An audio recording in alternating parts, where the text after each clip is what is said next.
Hot XRP price action. EV sales going through the roof. Bitcoin ETFs are going to get an even bigger boost. Inflation in the UK is up. Well, what do all these stories have to do with each other? Well, if you stay tuned, you're going to find out. But we always started off with your comments because, yes, you, the viewer, matters most. Jeremy Touche starts us off with support. Thank you kindly, sir. So hit that like button and share. Appreciate all the hard work. Plus, I've been bringing lots of stories regarding the SEC Ripple date that's coming up on the 22nd, covering UK inflation in this video, US inflation. What about juicy money flows from BTC ETFs? Guys, gals, there's going to be some really good, juicy action coming. Leslie Mole says, I think you're full of shit. Okay. Dude, it's okay to swear. I don't really mind at all. And this is not an echo chamber, so you are welcome to say whatever the fuck you want, my guy. 2W says, thank you. You are very welcome. Did a story yesterday about 61 billion getting flushed down the toilet. I will have that linked at the end. Heat map.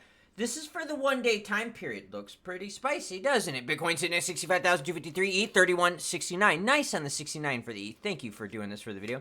Sol at 150, Avalanche 33.34. Look at Dot clawing back 5%, $7.14. Near up almost 10% last 24 hours. We're going to talk about XRP price action. XRP sitting at 52.9. XLM right now hitting home run after home run, 11.4 cents. All right. What I have up on the screen is the spot BTC ETF in and outflows. Outflows are on the bottom, inflows are on the top. Now, what you're noticing is there's a whole bunch of green here on the bottom, and that's from Grayscale's GBTC. So you can see lots of bad outflows. Not good, not good. But look at all the inflows, okay? And I want you to look at all the other players, right? You got ARX, IBIT, BTCCW, BTCCO. I mean, you got a whole bunch. Oh, you got HODL too.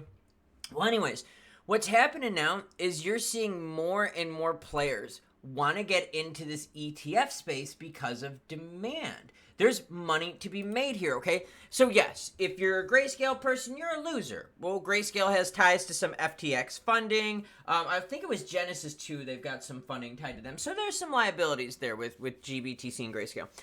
But the majority of the market is really juicy, and there's money to be made. I mean, look at some of these here.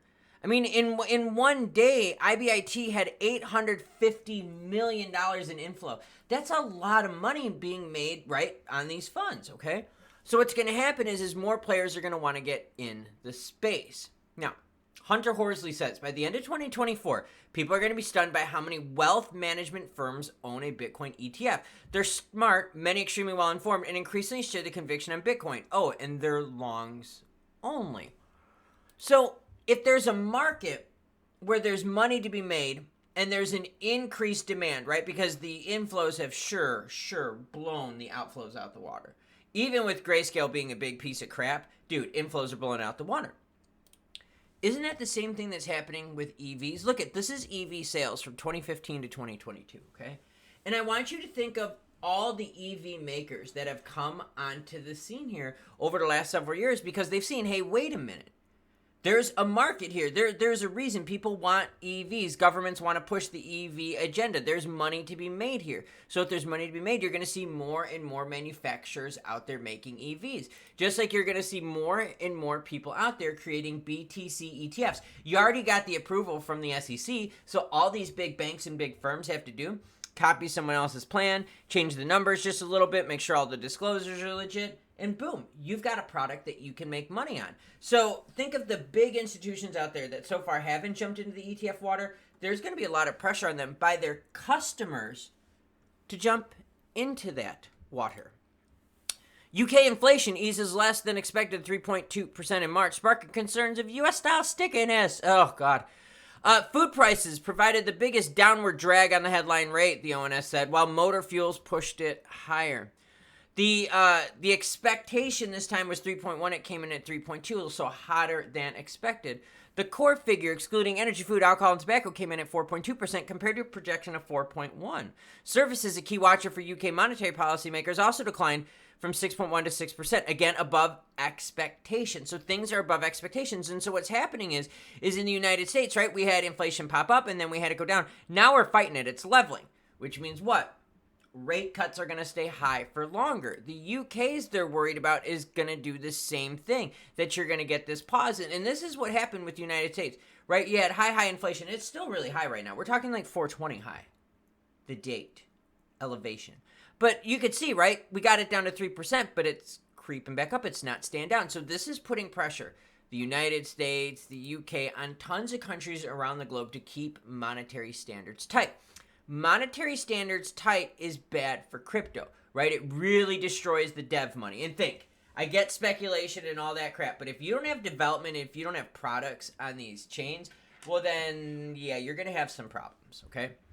Well, anyways, that being said, now you have the ETFs, which are obviously positive, and a lot of people are like, okay, now that the halving is gone, what's the thing that the market is going to rely on most? And it's going to be ETFs. It's going to be other big players who for a while have been like, nope, we're not getting into it. And they're like, okay, fine.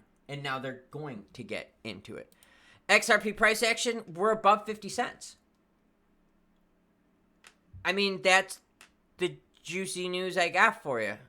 I mean, the train station thing, Valhalla gates, triangles, Bollinger Bands, and we're at like 52 cents. So there you go. Juicy, hot XRP price talk.